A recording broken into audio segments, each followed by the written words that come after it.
to the Two Marks, exclusively on the Pod Station.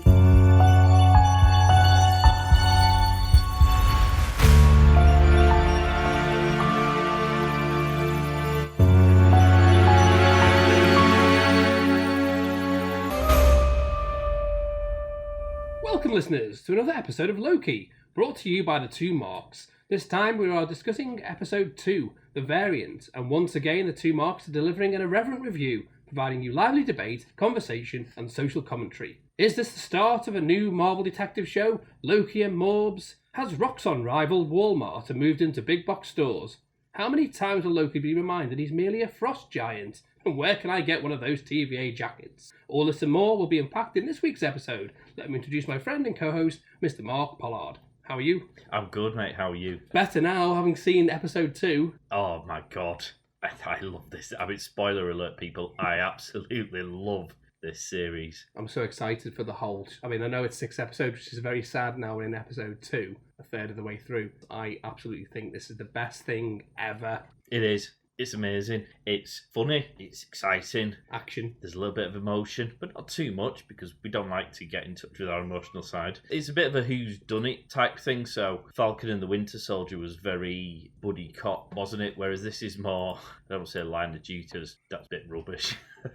You know what I mean? Sort of figuring out the Bone Collector. It's like the Bone Collector. Yeah, there's a lot of mystique. You're not sure where it's going to go, and there's a lot of kind of cat and mouse thing going on, isn't there, between the two main characters with Owen Wilson and Loki. Loki's very convincing. He's quite low-key. He doesn't keep it low-key, does he? Whereas Owen Wilson's part, I mean, you mentioned it when we were watching it for a second time round, that he's true to his form of his character, that everything he's in is always him, isn't it? Yeah, he is Owen Wilson in everything. He's like Robert Downey Jr., who I would never wish to replace as Iron Man. Every film he's in, he's just himself, and that's a wonderful thing where you just turn up for work and just be yourself, and everyone goes, oh, you're amazing, here's $50 million. Yeah, be Tony Stark in every film. Every film. Well, if you look at Sherlock Holmes, he's just himself, but with an English accent. Isn't it? Everything, due date, it's just him. It's Iron Man. And I wouldn't want to replace him because I think he's great as Iron Man. This is so good. We've seen WandaVision and we've seen Falcon and the Winter Soldier. This is by far the best show. So far out of the three of them. Yeah. I mean, I really liked Falcon and the Winter Soldier. A lot of people were quite lukewarm on it. I still think it was good. WandaVision was a bit slow starting, but I enjoyed that. This one from the get-go, it's just been brilliant. It's got everything you want, really. And I think it goes back to what I was saying in the last episode is we built up more of a rapport with Loki as a character across the MCU movies. So when we now see him in the TV show, we know all about him. So when they have the little jokes about his background and the little things about the fact that he didn't know Asgard had been destroyed, we can buy into the emotional roller coaster that he's experiencing because we have seen all those things. So I just thought it was great for a second episode as well. I mean, that's pretty good, isn't it, to have high praise so early? Isn't it? If you're listening to this hoping for deep analysis that might challenge how good this episode is, we may have just set out that this is probably going to be a gush-a-thon for the next hour. We'll try not for it to be, but it does appear we've set our stall out early. I'll try not to fanboy too much over it. We should explain. Two Marks, we are obviously nerds of a certain variety. We love dissecting stuff like this, as a result of which we have numerous different shows for you to gorge upon. We have Disco Fever, which is a Star Trek Discovery show where we dissect each episode of the Star Trek Discovery series. We have Pick Hard Talk, where we do the same for the Star Trek Picard. We've got a Film Podyssey where we do likewise for various films and TV shows. And then this one where we're focusing on Marvel stuff. We're doing a WandaVision 1 run through at the minute. We've got a couple in the can for the Falcon and the Winter Soldier when somebody finishes editing them. And we haven't got any for Falcon, have we? Are we not? We've not done any. All right. Edit that bit out. If you can tell me off, do it properly. Maybe you should leave it in. This is your opportunity to get some justice. Free mark. Mandalorian, you meant? Yes. So we've got some Mandalorian coming through. There's loads of stuff. The best way to get it is to subscribe to the Two Marks channels. We're on all of the major podcast platforms. You can go to thepodstation.co.uk and go to the Two Marks tab and you'll find links to all of those. If you can't be asked, just type in the Two Marks into the search field, which, to be perfectly frank, doesn't sound like a huge challenge. No, not at all. But hey ho, we want to make make life as easy for people as possible. You can find us on social, Facebook, Instagram, and Twitter. We throw up reviews so you can avoid stinkers, save yourself a couple of hours of your life. You can focus in on the good stuff. When your missus or mister says, let's stay in for the night, is there anything good on? You go, aha, excuse me, just let me refer to my Bible of good stuff. Hopefully we will guide the way like a shining light. We'll get you the brownie points. Yeah. That's a good thing, isn't it, actually? I hadn't thought We'll about get that. you laid. Netflix and chill will just be Netflix. In fact, not Netflix, just chilling. Chilling also means sexual encounters. Woo! Yeah, so actually, we're doing a hard work, really, aren't we? So you get are. a bit of rumpy pumpy. Yeah, we're putting in the miles so you can enjoy the For journey. no benefit for us. That should be our tagline. No benefit for us. No. No, we put in the miles so you can enjoy the journey. Oh, that's lovely. Oh, deep. Get on there. We've got polls, so usually when the episodes drop, the Loki ones, certainly when other ones do, we throw up a poll so you can tell us. If you comment, we'll read your comments out on the show. We've done that actually on Disco Fever, haven't we? We have. Had, We've done, people and comment. Picard Talk as Picard well. Talk, Yeah, we've done those. Get on there and let us know if you want to throw comments at us about the show generally, or ask questions, or make suggestions. Then again, if you throw it our way, we will happily deal with them. You can email us, the2marks@thepodstation.co.uk. Q&A. Yeah, we can do Q&A. People's comments, a smaller show, a review show, as it were, to discuss what people thought, comments and things. Yes, we should do. Or if you want to write letters, I mean, hey, go old school. But no French ones. On Twitter, we've currently got a poll going. Insofar as the votes so far on episode 2, we have 71% who feel that shit just got interesting. I agree, it did. With 29% doing the what? The actual vote, which is obviously the, oh my god, that's amazing, what's going on next? Nobody has yet voted for a trip to the archives or, like Loki, a bit obvious. So no one's gone for those. So far, everyone thinks it's a hit. That's good. We also had, and I'm going to mention him because he's thrown us a couple of moves, Insurance Breaker has messaged us. Initially was trying to work out whether or not it was worthwhile investing in Disney Plus on the basis that he's got subscriptions to 4,000 million other different subscription packages, which I'm sure anyone listening to this can probably sympathise with. We did go back and say that it is worth it now. I think Disney Plus has now started to drip feed us the good stuff. Well, in fairness, what you can thank is COVID, because COVID has resulted.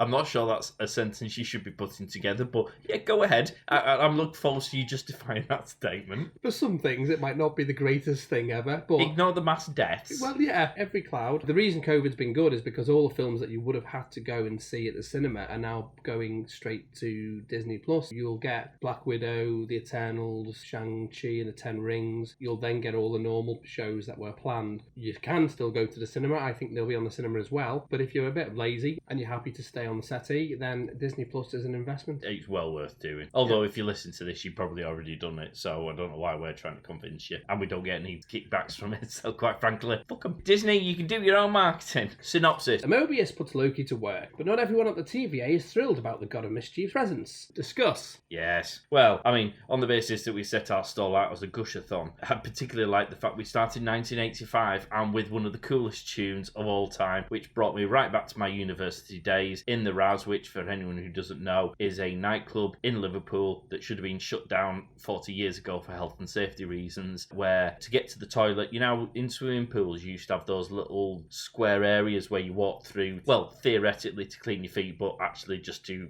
pass lots of germs amongst one another. They had one of those, but it was full of piss. Basically, people couldn't be bothered going to the toilet, so they'd wee in there. Right. It'd fill up with wee. In order to actually get to the toilet, you had to leap over this, and obviously if you missed it, and the piss. the further on in the night when the more beverages you consumed, the less, well, the more precarious it became. I think you paid £10 to get in. How much to get out? Well, you paid £10 to get in, and it was £1 a drink on everything. So was it a really perverted, the floor is lava? Oh my god, the walls were dripping wet because there was no air conditioning. If there'd been a fire, you would have all died. But it was one of the coolest nights ever. When that song came on, it just brought flashbacks to the dance floor where you've had too much to drink, you're dancing like a moron, but you don't care because the tune, and I'm dancing here. Holding out for a hero you're talking about, aren't you? Yeah. So there's a few footloose callbacks there, isn't there? Yeah. The only things I remember from the baths is the people who wore the veruca sock and those ridiculous filthy sock. people who had plasters on their feet that were not waterproof, and you watch someone's foot and it was half flapping off, and you knew that when you were doing the breaststroke and you opened your mouth to breathe, that was going in your mouth.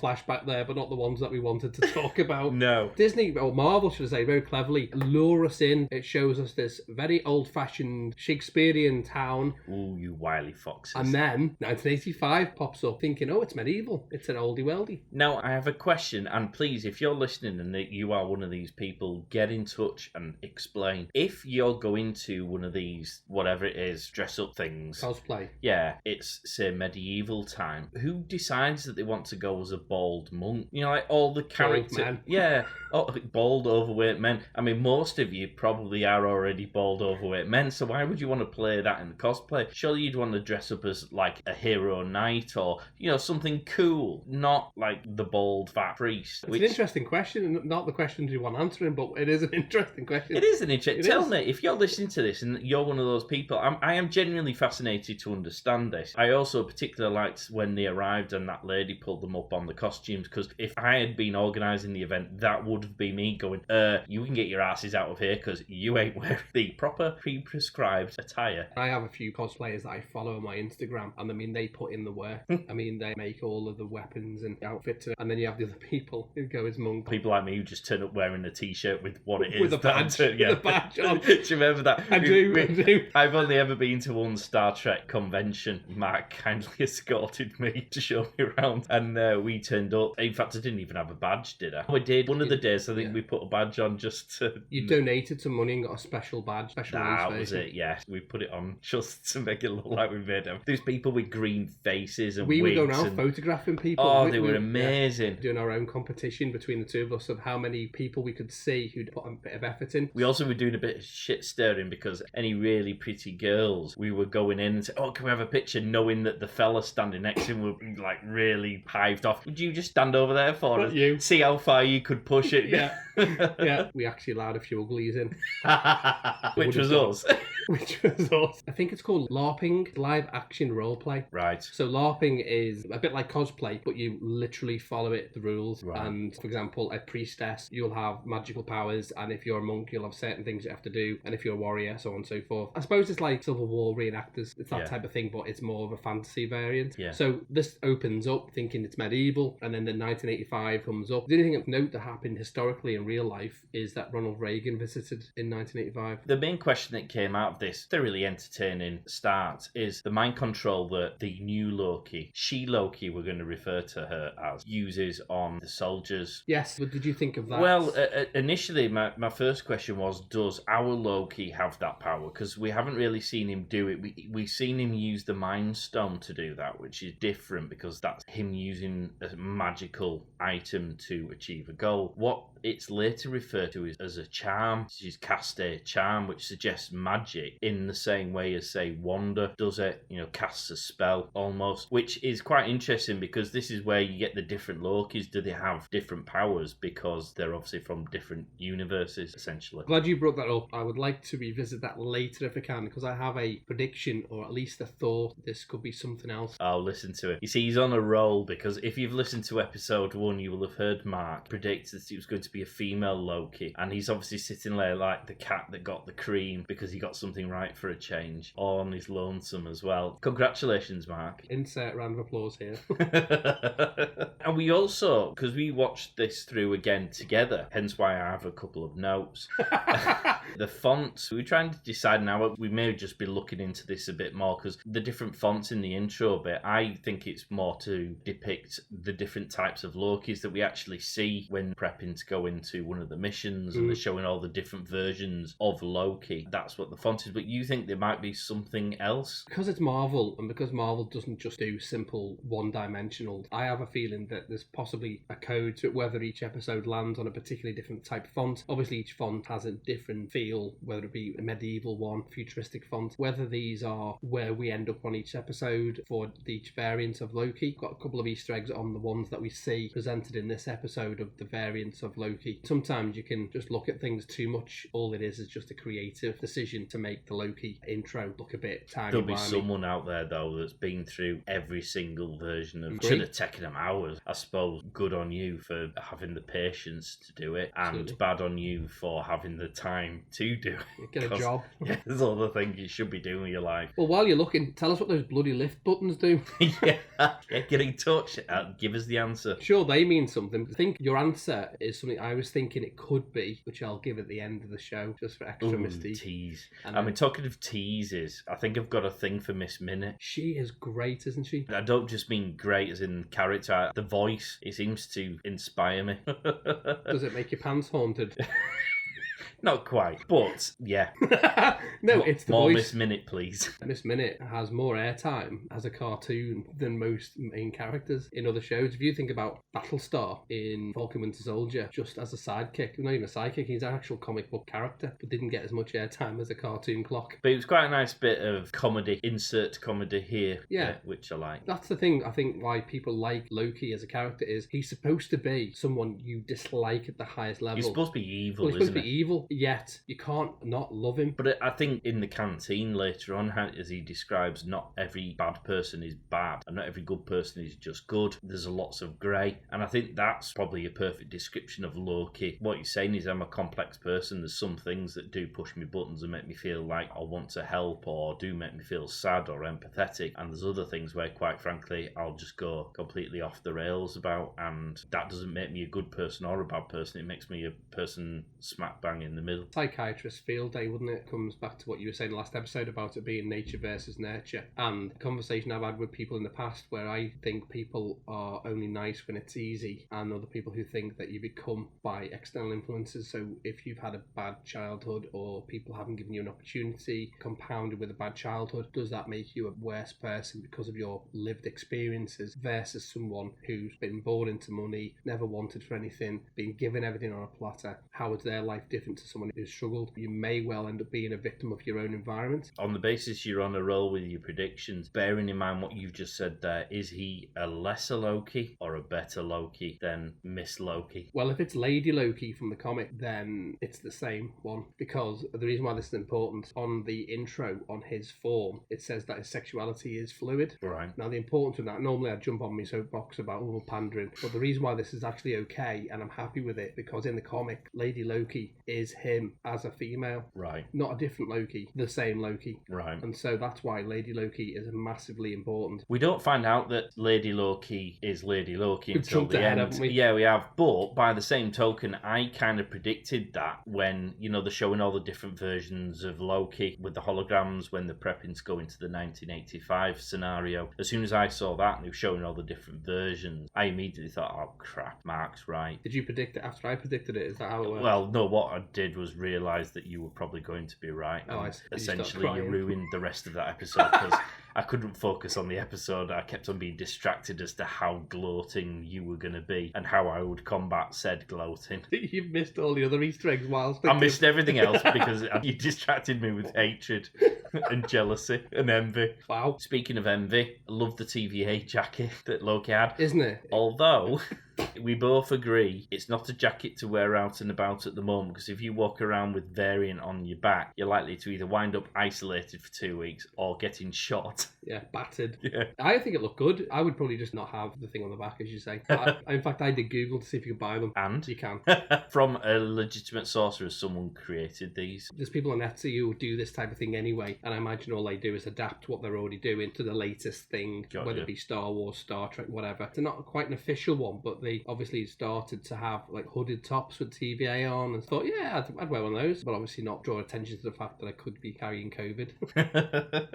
Taking on board what you said, the advanced team that go into 1985 get battered. They obviously get their asses kicked and then they send the second team in to find out what went wrong. I think the one thing I thought here was they were awful calm as that line sort of works its way towards the red. I mean, I know Hunter B15, I've written it down as, don't be impressed because I did have to IMDb that. B15 repeatedly nags going, we're getting near, but there's not like this mass panic because, as I understand it, if it gets beyond the red line, there isn't anything they can do to reverse it. So it's kind of a cataclysmic thing you're looking at doing. And the line does seem to move quite quickly towards the red line. So quite close to the top, isn't it? On the visual. It so looks like Owen Wilson was very relaxed about the whole Loki just killing time. He had me convinced, if I'm honest, when he was giving his monologue. I was thinking, don't go outside the tent. And then it was all a big lie. Well, I thought they were going to ignore him, go outside the tent and then get killed. Yeah. See, I thought that, and then obviously very quickly they didn't go outside the tent and thought, okay, there's some credence to this. What it shows is the moment we think we've got Loki sus, we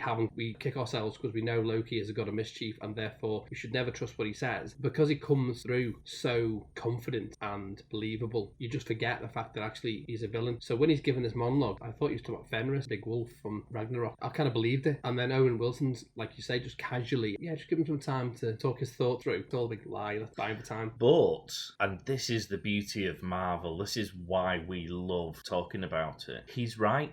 What Loki is talking about in terms of the trap element of it is true, it's correct that Lady Loki is trying to guide them to a certain point to do whatever it is that we don't yet know what she's trying to achieve. So actually, he's sort of right without realising he's right, even though he's trying to lie to dupe them to get what he wants. I made a note of this. Yes, I made a note. It's almost like, I know the two Lokis are from different timelines and are different people, but they are still Loki. And therefore, when Loki thinks of something, the chances are the other Loki's also thinking of it. They might attack it from a slightly different angle. So, and I know we're jumping ahead here, when they're in the hardware shop and he's going, let's overthrow the timekeepers. And Lady Loki's like, I'm not asked about overthrowing the timekeepers. She is. She doesn't necessarily realise it, or she's not admitting it there, but by creating all those divergent timelines, you are essentially breaking that sacred timeline and therefore overthrowing the timekeepers because you're undermining what they're trying to do. And so, albeit Lady Loki doesn't think he's right with what he's saying, actually what Loki is saying is right, and actually what our Loki's trying to do in trying to get his hands on the timekeepers to overthrow them is sort of the same thing that she's doing, but perhaps with a different method. Taking a different approach because he wants to overthrow them and stay out of time. He predicts what she does at the end of the episode, and what she does at the end of the episode is exactly what you said. The sacred timeline is obliterated, and thus she has taken control of the timeline, not in the way that he wants to,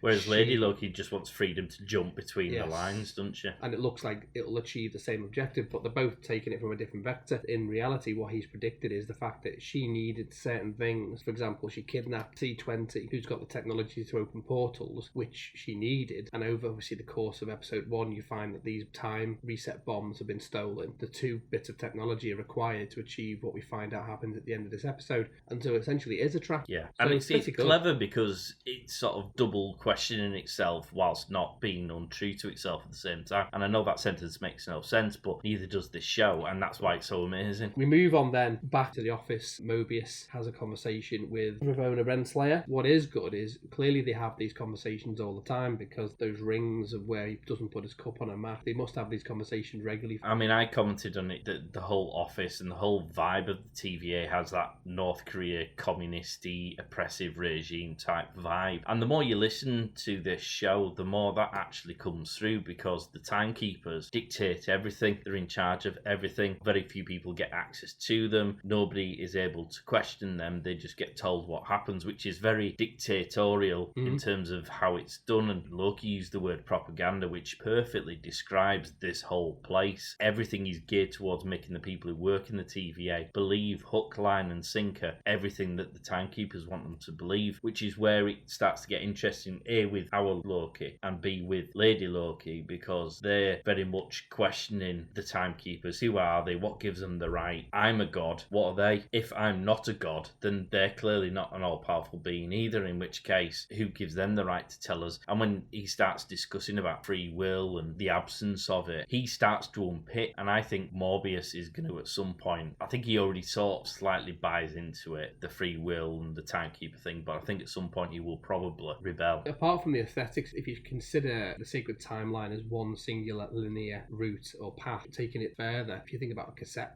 tape, it can only go forwards or back, can't go anywhere no other way. It's a one-dimensional track. So even the little things like that is all nuanced to focus on one direction, not the band. The Well, music. to be honest, the people who know who One Direction are completely lost you at cassette. They're like, what? A what? Well, they've all turned around to the parents going, Mum, Dad, what's one of them things? Yeah. It looks like weird technology that you can only find in the timeless world. Yeah, we used to listen to them as kids. In fact, you were conceived listening to one of those. Holding out for a hero. Loved it. You know, it's a decent 40 minutes or something, isn't it? 38 minutes? Yeah. It's a decent length. Never heard anything complain.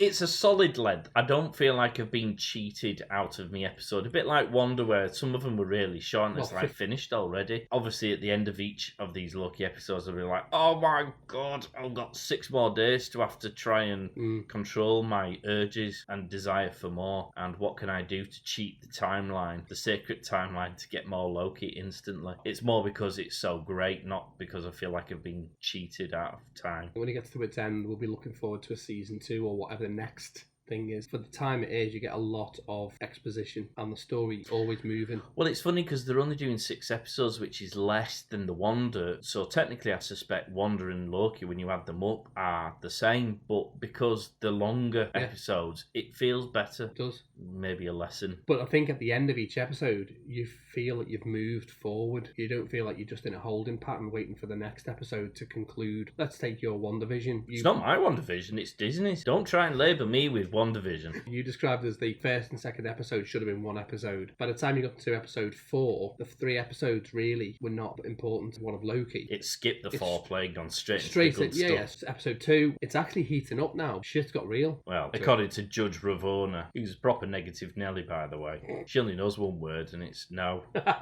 She does though, doesn't she? She's not very happy. You can tell she's got to that power by just saying no to everything. When the 3 time people or your boss who go, we'll just have one straight line, you can't veer off it in any way, you can't do anything new, a bit boring in it. That's why Morbius goes to bed and looks at magazines of jet skis. Yeah. Well, that's an interesting thing, isn't it? That he dreams of electric sheep now. He dreams of other things that he knows he can't do because it'll create a branch timeline, which means he'll end up getting himself deleted. Well, you know he's going to do it by the end of this season, don't you? I mean, that was just a red flag going. By the end of this season, Morbius is going to be riding a jet ski because there'll be multiverses by then. There'll be nothing you can do about it. And so who cares about another multiverse if I get to ride my jet ski? Let's ask the question then, in terms of the prediction, what do you think is going to happen at episode 6? Everyone's going to die. That actually happened in Titanic. I think there'll be loads of multiverses, and it'll open up the ability for Marvel then to dip into whichever timeline they want. They can introduce Loki, so the character Loki can perhaps continue infinitum, but being played by different people because they've now got Lady Loki. So if Tom Hiddleston has run his course, he doesn't want to do it anymore, and I sincerely hope that's not the case. He steps down, the new one steps in, and happy days, you've still got a new Loki, but you haven't got that baggage of, oh, it's not really Loki. It's like, well, it's a new one. They can have different characteristics, they can have different motivations, and there you are. You kind of got an infinite sandbox to play in. Well, particularly with what we know about Doctor Strange 2, we know that Kevin Feige said that this will lead into the film. Maybe at the end of episode 6, we now have, as you say, chaotic ending where all of the timelines are freed up because of what's happened. It's begun in episode 2, and if it continues in episode 3, we find ourselves in the second part of the series trying to fix it or rectify what's been done, or we get closer to how this singular timeline is actually affected. I think what he will do is build up so that the big end of this phase will be the time war between the multiverses, and I think the headaches caused by what Lady Loki's just done will start to unfold in the likes of Doctor Strange and Ant-Man, and then by the end of that phase you'll have this just enormous shitstorm, and which will be the equivalent of Thanos and the Infinity Stones type scenario, which is good because we need another big bad, don't we? Well, we need to build up to it, and I think my biggest problem, and it was with Spider-Man Far From Home, and a bit the same with Black Widow movie, it kind of feels like the day after the party. You've had that huge party, and then the day after there's stuff going on, and it's good and you want to be there, but it doesn't feel as great as the big party. What's happening in Loki feels like it's starting the process of going up to the big party again, so all of a sudden I'm engaged again, and I'm like, wow, cool. Like finding the first Infinity Stone and moving through that. I feel like we've just got the first Infinity Stone, as in we've just unlocked this whole multiverse sandbox and right, go nuts. Yeah, I mean, I have learned from watching the movies that actually you just allow Marvel to do what they need to do because they're very clever. Whoever they employed to map all this out. And I know Far From Home wasn't received well. You had Endgame, which was just a behemoth of a film. And then to end off that phase, you then had Far From Home, which was like, oh, hang on a minute, now it's the end of the phase. Black Widow being the start of phase 4. And because of COVID, it's all been kind of building up. And because we've not had it, and now we're going to get a whole plethora of films together. Far From Home kind of set up the multiverse. And we know the new Spider-Man is connected to Loki, WandaVision, Doctor Strange 2, and they're all interconnected. I'm not saying it's a bad film. It was like getting the engine running, whereas Loki is now revving the engine, if that makes sense. It's a palate cleanser after the extreme destruction of losing Iron Man. Just lost 3 cast members. And also technically Hulk, because his arm's ruined. Spoilers. WandaVision touched upon it as well, about what happened with the blip coined from the Spider-Man films. It's all interrelated, but I understand what you're saying. I think it would have worked better if we'd gone straight into phase 4 as planned, but we've lost 16 months. Once we get back into it and we catch up with ourselves, Black Widow, I think will be a good movie. And I'm led to believe we'll tie into Endgame. But because it's all buffered together now, isn't it? Which is annoying. It is. Just like the employees at the TVA. See that segue? Nice. Because the woman with the bell, the library clerk, it seems that everyone who works for the TVA is just an enormous bell end. Or been given a memo saying, whatever you do, don't give Loki any files pertaining to our sacred... Well, the shushing people, I mean, people who go shh, and you go, well, you need to shh. No, I agree. Is a noise. Yeah. And so by shhing, you've now shh. People who make the shush noise are making more noise than you were making in the first place for them to tell you to shush, which is just ridiculous. The best thing to go over and do is just, the better way of doing it is just going over and very quietly, so you don't disturb everyone else, just whisper a really passive-aggressive threat into their ear. Got your kids. Yeah. Just knifed your wheels. The funniest one was when we went to the cinema and you went up to those lads. And they were very loud. You went over, this leant in from behind between the two of them, went, do we do this hard way or the easy way? I have a rule. My rule is you've got 5 minutes to shut up. It irritates me just having to give people the 5 minutes, but bearing in mind you've got half an hour of adverts and trailers and just general crap before the film starts, which is in part intended to obviously annoy you to death because you've got to watch it, but also in part to get you to sit down, get your shit together and get ready for the film so that when the film starts, you're all settled, your popcorn's open, you know, everything's ready, and so you can watch the film in silence. However, there are those less evolved human beings who need 5 minutes to go through all of those things after the film has started. And I get a bit irritated by that, but I sort of go, all right, you less evolved people, I have to pity you, so I'll give you that 5 minutes. But after that 5 minutes, it's kind of like if you're still making a noise, one assumes it's because you don't care about everyone else who wants to watch. And at that point, it's usually at least 50-50 chance they'll say or do something to resolve the situation. Yeah, and just on that occasion, I think there was only us and them in the bloody thing, wasn't there? That made it worse. No, it was. That's what my pet hates. First of all, for some reason, the cinemas have the world's loudest things to buy, isn't it? Sweets, popcorn, nachos, the crunchiest things ever. As you rightly say, you get enough time to scoff them down, finish your conversations, turn your fucking phone off,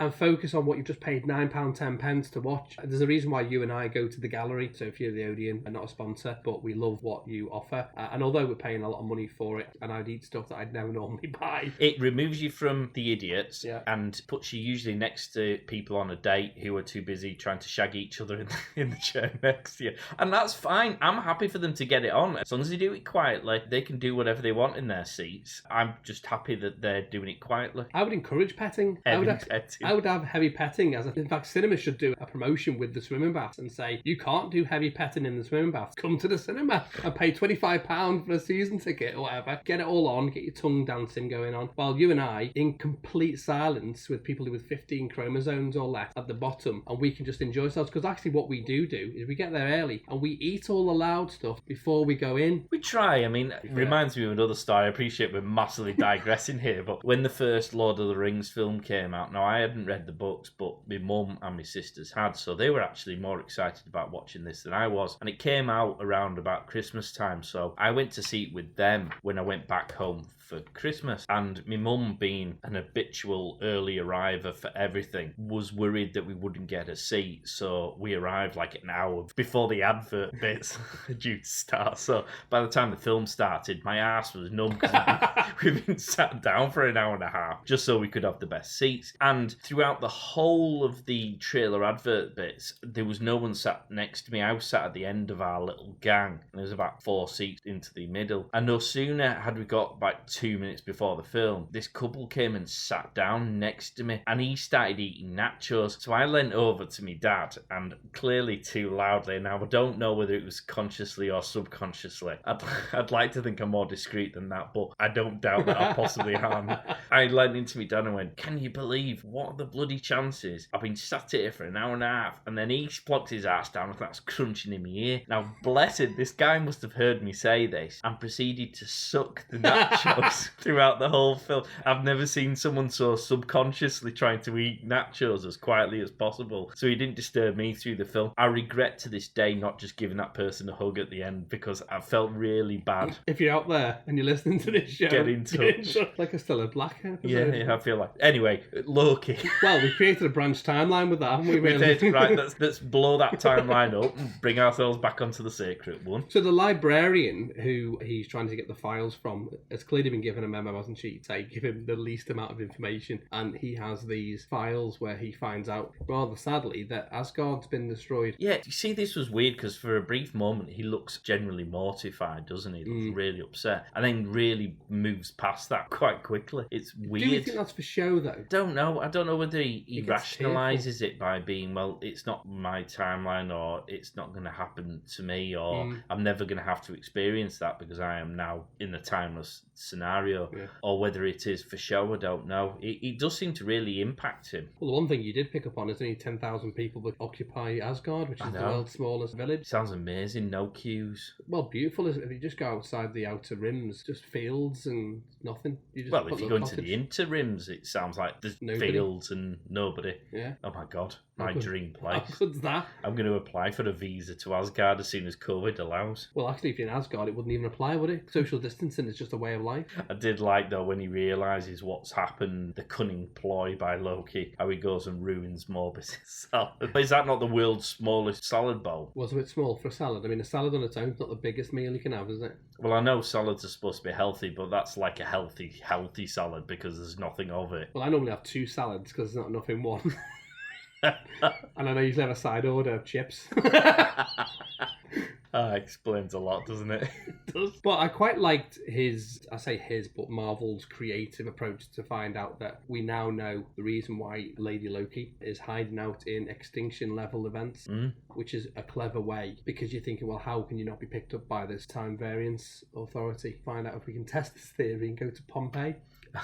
Well, again, Loki's lack of empathy. Now, I appreciate there is a cataclysmic event about which he can do nothing, and therefore these people are going to die anyway. So it's not like he can save them as such. I can understand why he can rationalise it to a degree, but again, what you're doing is you're watching the mass killing of men, women and children. That must emotionally play with your heartstrings slightly, whereas both with Morbius, who've probably seen it many a time, and Loki, who won't have seen it that many times, quite blasé about the fact that there's this mass destruction. I think there's a desensitizing, isn't it, in something that you see all the time, and you have to kind of separate it, otherwise you become mentally ill. Loki's characteristics and his traits lend itself to just zero fucks are given, and in fact plays upon the fact. But let's be honest, if he did try to save someone, what that actually does is creates a paradox where you've created a branch timeline when in fact the extinction level event didn't create anything because it was meant to happen. No, I know, but you don't need to have quite as much fun when everyone's about to die. That's what we expect from Loki, isn't it? It was a comedic moment, even though really it shouldn't have been. And that's the point. Us as a viewer, we're giggling at him being blasé about Calvin going, eat what you want, have this, have your last meal, and you're all going to die. Take a shit on the salad. Yes. It's not healthy anymore because you're going to die. I did find it funny that he released all the goat, considering that he wears those big horns, which is a link to the goats, as he says, my horned friends.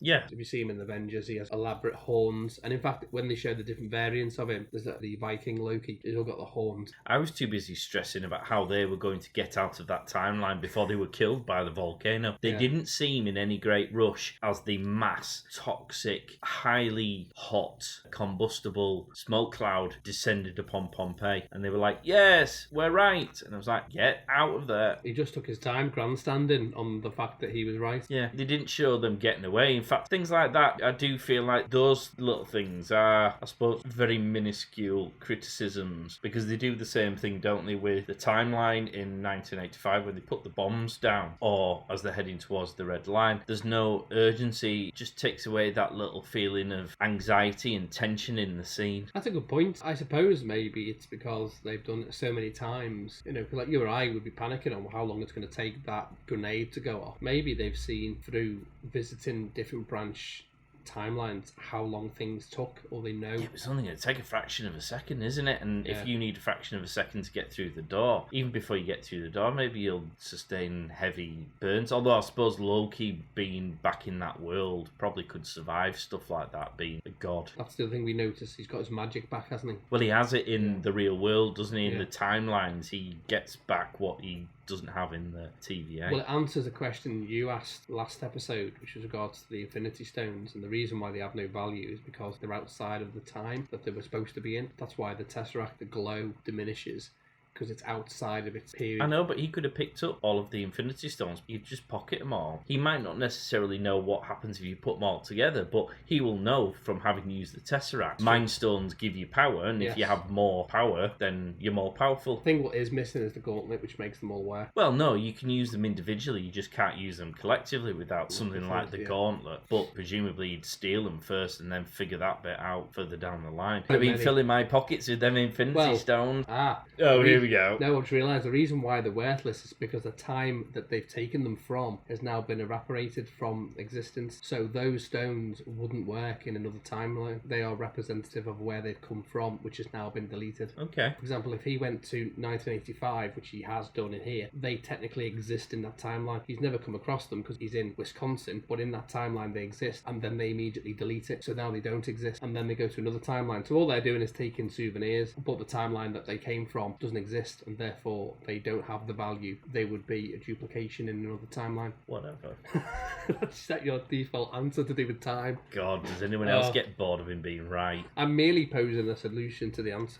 Boring. Get on with it. Moving on, having been proven right with the fact that Pompeii doesn't show up as a Nexus event, they realise that obviously hiding out in extinction level events through time, and then the Kablooey suites that the French boy... Now, do you think she left them on purpose as a trap to lure them there, which ties back into the theory that Loki had when he was pretending back in 1985 that they were setting traps to lure you there? Do we think that was a lure, or do you think she just had some honour and gave it to the kid? It would be a rookie mistake to make if you didn't want to get caught by the one agency that's tasked with the one job to find variants.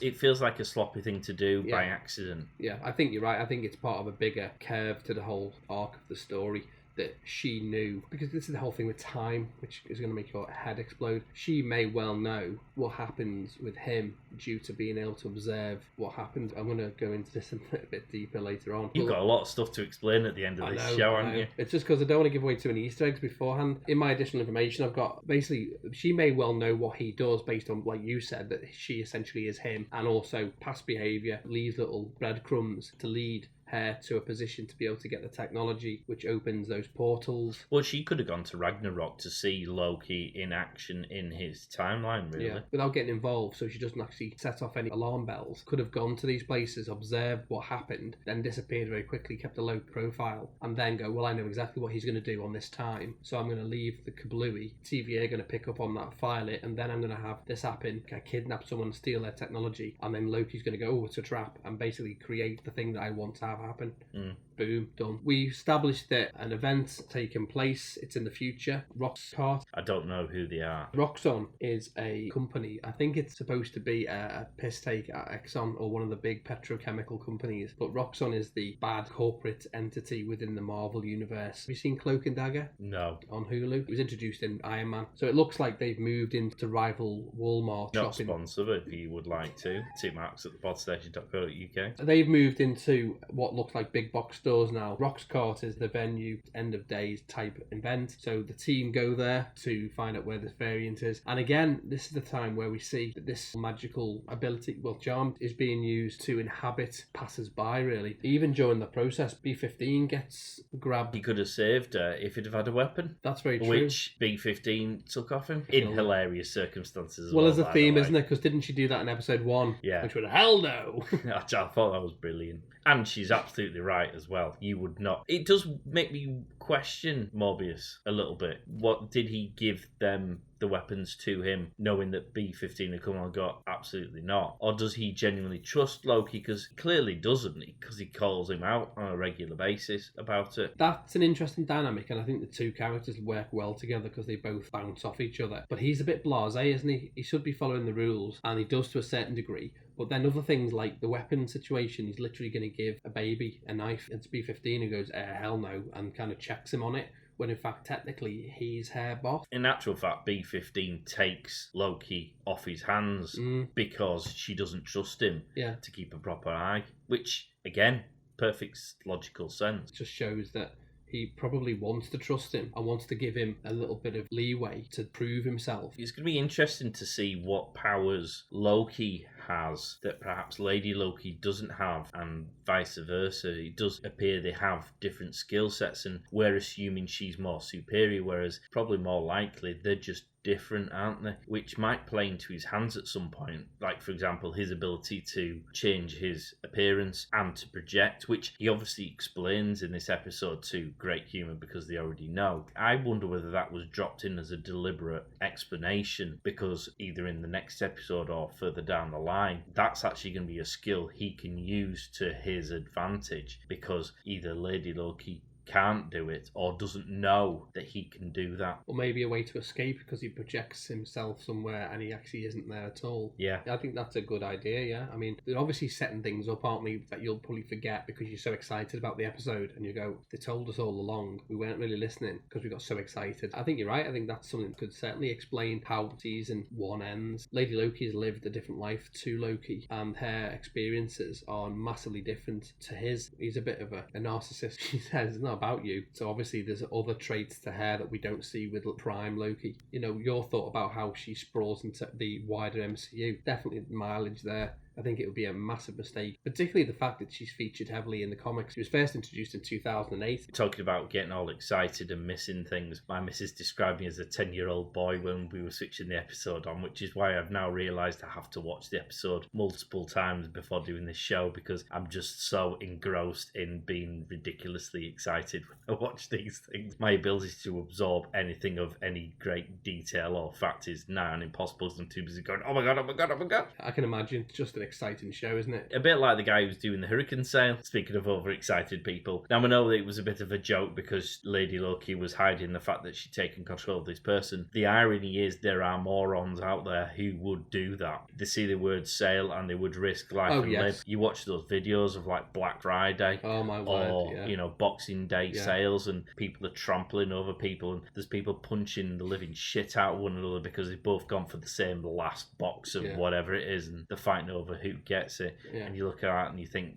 that's not too far from reality. No, it's true. As ridiculous as it There's looks. a massive tidal wave coming and I'm going to get a pile of shrubs. I'm going to get some cheap plants because after all this is done, I'm going to have loads of plants. Might not have a house. After all this, we find at the end of it the plan, the reason she's been stealing these time reset grenades and the reason she's now got this portal technology that she's stolen off each of those individuals that she battered in 1985. She's attached them to these grenades, and she's formulated a plan to send to catastrophically destroy the sacred timeline. Yeah, which I'm sure I mooted as a hypothesis in episode 1. I need to go back and listen to this. I'm desperately clawing at something that I may have got right. By good luck or otherwise, I'll take it. Every win's a win in my book. Well, I'm sure if you've said it, it stayed in the episode. Even though you're editing it, you'll just I go would leave back that and in. I wouldn't retrospectively delete it. I wouldn't be that mean. You notice some. I mean, we're going to spoil an Easter egg I'm sure you've got here, but I feel it's the appropriate time to slide it in. You spotted the beauty, because I said to you while we were watching the episode, I wonder where those bombs are going, and you went, well, I know, and showed me, and I was incredibly excited by this finding. This is why you get excited, because Marvel thinks of everything. There's a reason why this works and DC doesn't. DC doesn't have any of this, and that's sad, isn't it, really? Yeah. You think about all the wonderful characters they could use, and yet we end up watching Batman again. The 15th reincarnation. Well, isn't it though? I mean, how many times have they rebooted Iron Man? Never. Spider-Man's been rebooted because Sony can't do a film properly, but that's okay because Marvel have now gone, leave it with us, kid. We'll look after you. There's a reason why we get excited maybe for DC films, and then we remind ourselves after walking out the cinema why we didn't want to go and see it. Marvel, we get that excitement. The whole plan she has culminate with the fact that she's sending all of these bombs to different points in time, which, for the benefit of explaining the locations that are shown, if you pause it on the TVA readout, the locations are Vormir, for those who know Endgame is where the Soul Stone Red Skull is, and we also know Red Skull from Captain America, who could pop back up again as one of our villains. Asgard, we know from Ragnarok, was destroyed, so maybe it doesn't get destroyed. Thanos' homeworld of Titan, we know who Thanos is. Xandar, people who watch Guardians of the Galaxy 1 will know that's Nova Empire. And well, sorry to rewind slightly about the Titan. The reason why Thanos goes through the whole Infinity Stone process is because of what happens on Titan. Yeah. If that doesn't happen, it doesn't create Thanos, and therefore doesn't create the Infinity Stone story arc. Absolutely right. And the other thing with that takes it further, because Thanos being linked to the Eternals, also the Celestials, one of the other locations is Ego, the living planet, which we find out in Guardians of the Galaxy Volume 2. Peter Quill's dad is Ego, the living planet, who says he's the last Celestial. Now, we know he kind of isn't. With the Eternals coming up, we may find out an origin story. Does it mean that he doesn't die first of all? And in fact, it means that Peter Quill isn't conceived because this bomb resets the timeline. Boom, mind explodes. Does Black Widow not die because they don't need to get the cell? So I mean, all of that. This was at this point my nose started bleeding, my brain blew up, and the thought that have we just wasted 100 hours of our, and we haven't wasted them because they're amazing films and TV shows anyway, but have we theoretically just lost 100 hours of understanding where this is going, only for the whole lot to be reset? Well, absolutely, because the other thing, it goes further. Sakaar is mentioned, which is the trash planet created by the Grand Master from the film Ragnarok, and then Kree-occupied planet of Hala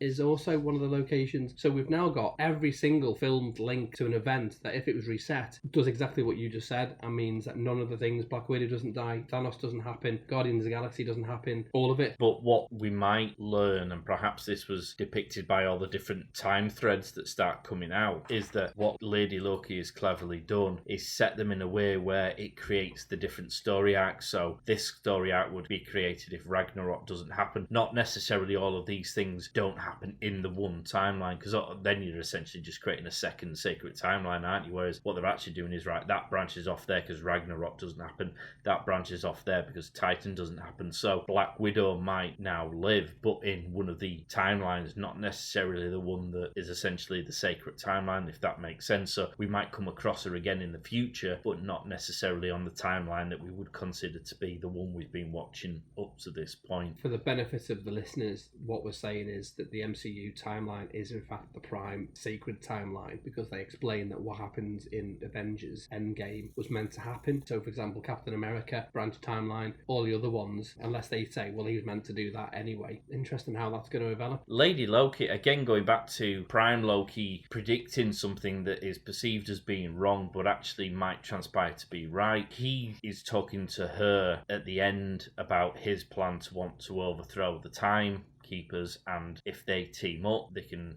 arguably do it together. And she gives the impression that she's not interested in overthrowing the timekeepers. She's got her own plan that's got nothing to do with that, which is fundamentally not true, because the now slightly out of sync soldier admits that she's given up the location of the timekeepers, which I can only assume is because Lady Loki wants to get rid of the timekeepers so that they can't foil her plan, or because she does want to overthrow them. Now, actually, either of those scenarios is essentially overthrowing the timekeepers, which is what Loki was saying, albeit again they were coming at it from a different angle. And I think this is where it's going to be interesting to see that a lot of the things that I think will be dismissed as our prime Loki being wrong or not getting it right actually might be right, but just from a slightly nuanced angle. I think we've been given a lot of clues at the moment through excitement or simply the fact that it's moving so fast, which is interesting because it's about time. We will overlook, and at the end of this series we go, do you know what we were told all along? Because I've got another possible prediction which will explain why Loki gave the exposition to why he can do his projection thing and the abilities that he has. The other thing that happens, which just finished the episode, is he's presented with an escape, and there's that moment as I was watching it thinking, oh, you're going to do it because you want to prove that you're not the same person. But you see, yeah, going back to what he says in the canteen about there's nobody who's bad and nobody who's good, everyone is grey. I think this show is going to be fundamentally about grey. So the TVA hold themselves out as being good because they protect the sacred timeline. And actually, when you think about it, they've got three entities, lizards,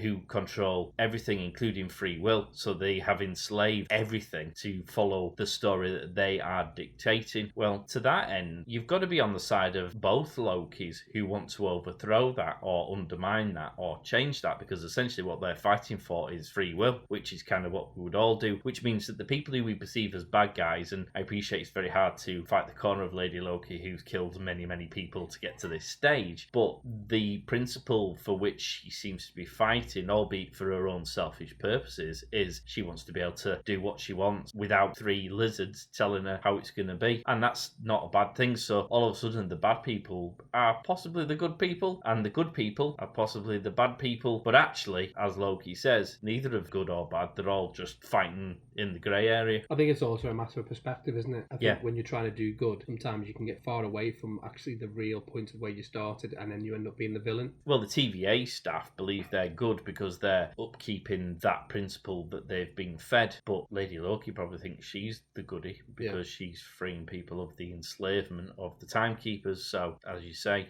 whoever's side you're sitting on, you see it from their side and you suddenly go, actually, you've got a point there. Well, if you consider the book The Omega Man, the Charlton Heston film, in fact, which was remade to be I Am Legend, the twist to that story is he's going out killing all these vampires overnight, and he's actually the legend that they talk of because he's killing their people. So the twist is he's the villain. Yeah. Definitely food for thought there. Loki jumps through the portal. We'll see what episode 3 brings. Oh, so exciting. Now, you've been teasing us with some Easter eggs all the way through this. You've just been toying with our emotions, just luring us into the witch's house made of gingerbread, ready to push us in the oven. I'm ready now to be pushed in the oven. Cool. It won't be, because Well, they're hot. there's no oven. Okay, that's reassuring. Yes. Well, in my additional information, apparently when preparing for the role of Mobius, Owen Wilson didn't do any background research into reading the comics or anything. So in fact, Tom Hiddleston spent the time telling him the whole story of the MCU. If you listen to an interview that the producer, whose name escapes me, I mentioned it and forgot her name in the last one, they got Tom Hiddleston to talk through the whole development of Loki as a character to help them understand with the writing and producing of this film. So he's done an awful lot of explaining. He only got paid for all this time. Explains why he may be executive producer credit as well as the fact that he's been Loki for the whole time.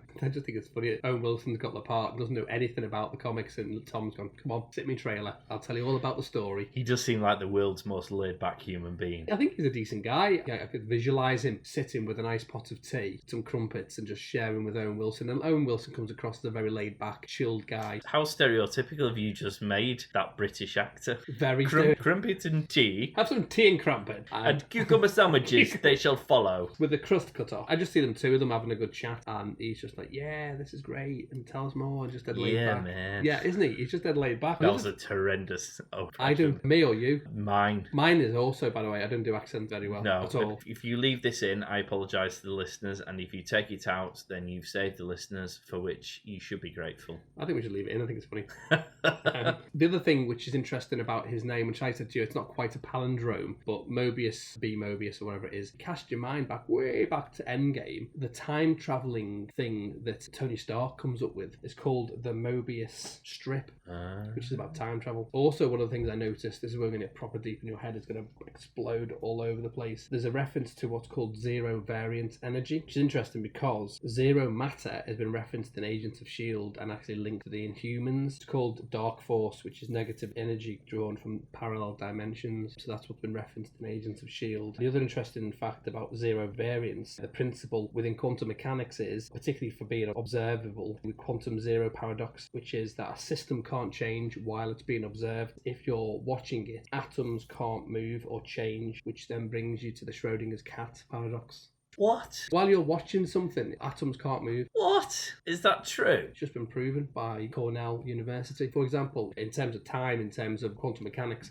while you're observing something, it won't change, which is why Schrodinger's cat, because if you understand the paradox of Schrodinger's cat, I'm going to assume you do. I've heard it, but I can't remember it. So Schrodinger's cat is, there's a cat in a box. You don't know whether the cat is dead or alive. And so at the point of observation, the cat is both dead and alive. The moment you take the lid off, you can't change it because it's either dead or alive. That's me just fainted. He broke me. One of the interesting things I noticed is in the room when he's talking to Judge Renslayer, he puts his cup down, but she says to him, put it on a mat, and the mat's a hexagon, which if you remember, the big thing about WandaVision was it's all about the hexagons. Was the hexagon the one where she did the hex at the end? Well, the hex is kind of a link to the hexagon, but the actual area that she occupied was the shape of a hexagon. Okay. So I just thought it was either a nod. You don't know though, do you? I mean, it could be, it couldn't be. The beauty of this is, and everyone who's listening to this has probably done the same thing, it just gives you copious reason to delve into something that possibly wasn't given a second thought, but some stuff is, and you kick yourself when you miss it because you go, oh, it was there. You can go too deep or you can not go deep enough, and the problem is because everything's connected and we know WandaVision is connected to Loki and all the others, the hexagon may be just a throwaway. It just might be happenstance that it happens to be a hexagon shaped coaster, or it could be a little nod to the fact that what happened, because bear in mind, Loki goes into Doctor Strange and Wanda does. All of the shows are connected, but the important thing about WandaVision is Wanda is in fact a Nexus level event, so they could have been picked up by the TVA at some point. They haven't done anything about it. Well, we don't know that yet, do we? Because we're watching it in it. Again, quantum mechanics, we're watching it in a closed environment. Or did they give her a free pass like they did the Avengers? Talk about double standards. That still bothers me. I suppose it's a blank canvas and they just go, well, it's meant to happen. Was it though? I bet you there's a report somewhere that says it wasn't. It's all redacted. I just like Wanda, so I'm just going to give her a pass. Let it go. Oshkosh, Wisconsin. The importance of that, it's an actual tribute to a key figure within the Marvel universe. Mobius M. Mobius is in fact based upon Mark Grunwald, who is the editor and writer of some of the characters who came up with Crossbones, US agents that we've seen in Falcon and Winter Soldier. I think he lived there. Got you. The other thing that we touched upon, the fact that she has this power, which was reminiscent of how Wanda deals with people when she touches them. Also a little bit how Vision did, where he touched people and got them to tell them. Put away in prison. Oh, wait. In 20 years' time, it'll all come out. But he touches them. I can't say that I touch. I can't say the sentence without manipulated. It still sounds bad, but it's less than touch. Yeah. Manipulated. He manipulated people by touching them for them to open up to say, "Let me go. I'm a prisoner in Wizard." I've committed now. You just go for it. Go for it. In for a penny. For those who are studying at Operation U-Tree, it's got nothing to do with that. The way he touches them, their eyes kind of glow, don't they? I'll take your word for it. If you've touched and manipulated people and their eyes have glowed, I will take your vote. I, for the record, have never seen anyone's eyes glow because I've never done it. So I just thought it was reminiscent of that, which will maybe be explained later on. In the trial. In the trial, Your Honour. During the period of time when they're going through the different variations of Loki, we see the frost giant Loki, an explanation to the fact of his heritage that he's a frost giant. We also see him wearing a yellow jersey, which suggests the Tour de France. He's won. Probably with doping. I was going to say, yeah. That's okay, we can say that now. I think we can. It's well come out in the wash. Cycling appears to have been somewhat tainted over the years. is. Absolutely. Glad you brought that up, because we also see the Minotaur Loki, the Loki with a onesie, Viking Loki, and they tie into various iterations during the comics he's been in. Dragonfly, as mentioned, now this is a place where you normally go and take your weapon to be sharpened, but in fact in the comics Dragonfly is the name of a character. I'm not sure if that's a little nod to that. Another link to the fact that we're reminded that Loki is in fact an ice giant is when Mobius refers to him as the Ice Runt. Laufey's son means son of Laufey, king frost giants in Norse mythology. Yeah, that's why all the Scandinavian like football players always have son at the end of the name. It's son of whatever it is. If you remember, Thor, Odin's son, because he's the son of Odin. I knew something! Hurrah! Hurrah! Ding ding ding ding. Just something to keep banging on about, really, which is them and their traditions. Now, the other thing that was in the library, 372, which alludes to the comic book 1986 issue of Mighty Thor, which the TVA's Justice Peace plays a major role. Ragnarok was mentioned. It was interesting that they had 10,000 people. Well, 9,000, I think you'll find. They didn't even have 10,000. No, you round it up, don't you? Because it's embarrassing.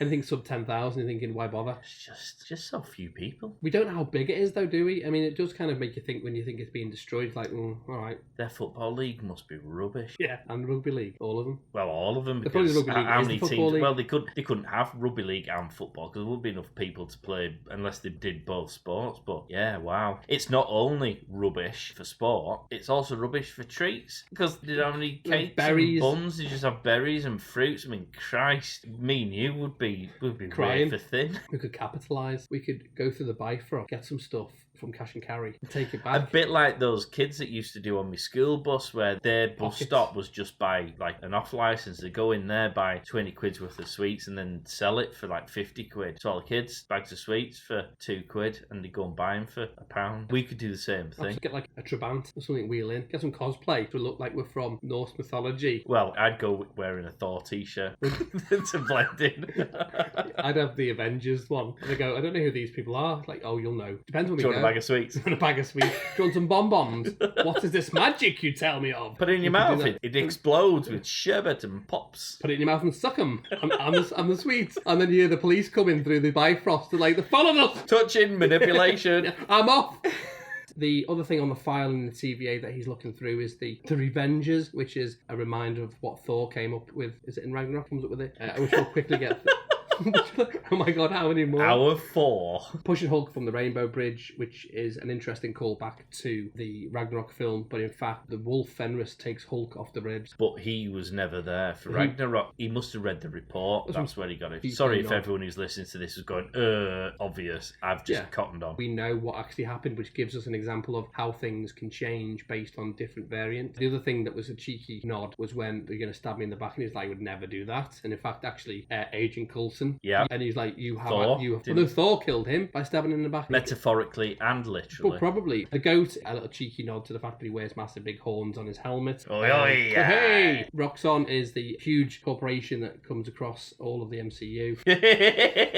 Everything sounds dirty now we've got into that mindset, doesn't it? Lady Loki is introduced in this episode, but in fact was introduced in the 2008 comic. My other prediction or possible suggestion, based on to end and round off my Easter eggs, is the person we see, in fact, the Enchantress. And I'll give you 2 reasons why, or 3 reasons now. He explains about being able to project. However, he also uses the word enchanted when she's touching people, which is what the Enchantress would do. But upon further deep delving, if you look at the foreign credits, the word Sylvie comes up. In the comics, Sylvie Lushton is in fact the formidable sorceress that is empowered by Loki, and she controls people. Wow. So she might not be Loki. So I think is projecting the facsimile of Lady Loki also explains why when she touches people their eyes glow. The clues are being led. I'm going to throw it out there. Ooh. And whether we find episode 3, it's not Lady Loki at all, but it's actually the Enchantress.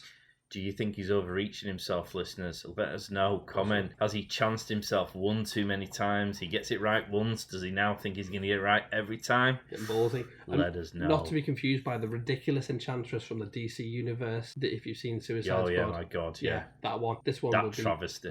Now, we forgot to do this. We normally give the episode a rating out of 10, which is ironic because we're now giving the shows as a whole a rating out of 5 stars. But I think we should stick to the marks out of 10 for the episode. Just because we have. Why not? Now, we didn't do it for episode 1 and we completely forgot, largely because I don't think I did any prep work whatsoever. What would you give episode 1 out of 10, then move on to episode 2. I wrote in my notes last week that it was going to be 9 out of 10.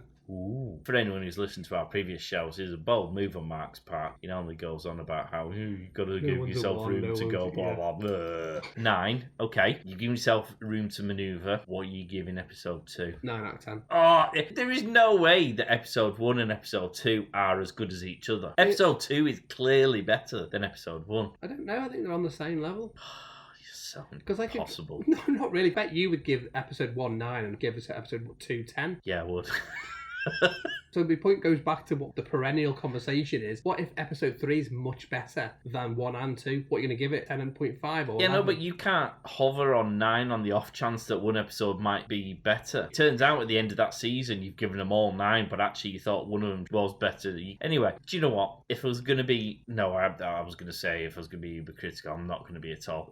Episode 1 was a 9 and episode 2 was a 10. I just think they're brilliant. Absolutely faultless. At the moment, they are exactly what I hoped Wanda and Falcon were going to be. And whilst I enjoyed both of those as a series, this one is just ticking all of my boxes. And I can't even quite fathom why. I don't know whether it's because it's a new universe, it's new stuff, whether it's Loki as a character. I don't know what it is that's floating me boat with this, but Christ alive, keep it coming, guys. I think this is exactly... I was looking forward to this type of excitement with Wanda and with Falcon. They've not reached the limit that I would have expected for a Marvel show. They've developed story arcs nicely. So we've obviously, I think with Wanda, we've tiptoed into the, is she going to become a baddie, and a very powerful baddie at that, because she's become almost unhinged by the grief that she's experienced. With Falcon the Winter Soldier, we've looked at the effects of the blip, which is great because, as always with Marvel, it's a big story arc and they don't just leave it flailing in the wind. That's going to have a lot of legs to run on it. But both of those things kind of feel disconnected insofar as they feel like things that might become relevant in the future. Whereas I think with Loki, with the whole multiverse thread, it's like this happens now, it's relevant now, it's going to be really, really important to all of the stuff that we're going to be seeing right now. And so I think because it feels more timely, it makes it more exciting, because it's like, yeah, we're going to get stuck into this now and it's going to be really, really important right now. I think the reason why I like it is because I've got more synergy with Loki as a character. You went and used that word, didn't you? Do we have to pay money? I think you should have to do, because I hate that word. But go on, keep synergizing with Loki. I think it's because we've bought into him from the very, very beginning. If it had been Captain America, I'd have exactly the same buy-in. Bruce Banner, same thing. Iron Man, same thing. Because these are now kind of your second generation Avengers, Falcon has only come in the last 3 movies. We don't have the same emotional investment, do we, I guess? No, and I think you're right there. If we'd have seen Winter Soldier from the beginning and we'd seen his story arc grow, particularly when he was in Wakanda, we'd have more buy-in. And Falcon, technically, he's not a superhero of any kind. He's just been given technology by Iron Man. And I don't mind that. I think, as you say, there isn't that same emotional buy-in because he's been a very superfluous character to Captain America. So we've only got really, really tiny snippets into his backstory by proxy of being in the Captain America films. Whereas with Captain America, with them being core films about him, we've had the full influx of his story. Whereas I thought the TV series of Falcon was to perhaps do that very thing. And I feel slightly more invested in him now we've got to the end of that series, but not in the same way that I was by the end of the first Captain America movie. Again, not perhaps to the same extent that I was by the end of, well, I suppose I didn't quite buy into Thor completely. I liked Thor the character, but I didn't quite buy into him fully until Ragnarok, where he reached that precipice of all of a sudden he was a really complex character, because he was still that brazen, confident, powerful dickhead that you met in the first film, but had become so damaged by life experiences that there was more to him by the time we got Infinity War. But with Falcon, they shoehorned him in where they could, because if you think he has in the cameo in Ant-Man, where they're trying to steal something, and he kind of popped up, didn't he, in Civil War. And he was a bit of a dickhead about it as well in Ant-Man, which I don't think did his character any good. No, because let's be honest, you've been chosen because you're mates with Chris Evans, with Captain America. No, you might be Chris Evans as well. Don't know, you see, I saw him. I hope I'm wrong about this guy, but on Formula One, they normally interview people, at the starting grid just before it goes, and quite often they run around with a microphone, and there's loads of celebs milling around because they've all got the VIP badges, and so they'll shove a mic going, right, who do you want to win? Is this your first Formula 1 experience? And the Sky Sports guy, not a sponsor, if you want to get in touch, shoves a mic in his face. It was Martin Blundell, who used to be a racing driver, so that's why I think he gets some nice access. So always this year, first time on the grid, and he really quite rudely dismisses the guy and pretty much tells him to fuck off with a look, which 99% of the time these celebs don't. Obviously they're used to getting stuff shoved in the mouth, and if they're not feeling particularly in the mood, they'll very tactfully go, yeah, it's my first time, I'm sorry, I've just got to go, and then they move off. So I'm hoping he's not either got him on a bad day or he just felt a bit invaded with his privacy, and he is a nice guy after all, in which case maybe Chris Evans needs to look at his friends more clearly. Probably. But I mean, he's only got to be the Falcon because Tony Stark gave him technology that allows him to fly, that if it gets destroyed, that's your only thing that makes you the Falcon. He's Captain America's mate. That's it. If you think of all the other people, you're either very, very strong or you're a multi-billionaire. Apart from that, actually, extremely intelligent. Falcon is only as good as what he's wearing. Apart from that, then he's just a duck because he can't fly. Oh, I'll see what you did there. We've digressed. We've massively digressed. If you want to know our thoughts on Falcon and the Winter Soldier, then check out the shows, which will be coming out very shortly. We haven't done any of them yet, have we? No. They will be in a different timeline where we have done them. I'm actually edited. We haven't even done the shows, I'm already giving him a dig. Interesting time. I'm such a bastard. We haven't even finished the third one of WandaVision. No, we haven't. We've been sidetracked by this. So yeah, I think that... Well, I think that's it. We get in touch if you disagree with our opinions, if we've missed something, you think we're an idiot, then get in touch on the socials we mentioned before, using the email. Give us a review, it'd be really cool to get a review. Positive or negative, we're not bothered. Just some feedback would be nice. Any feedback whatsoever would be great. Mate, fun as always. Can't wait to do this next time. Episode this time 3. next week, yeah. Good. Thanks for tuning in. Bye. Bye. Excelsior!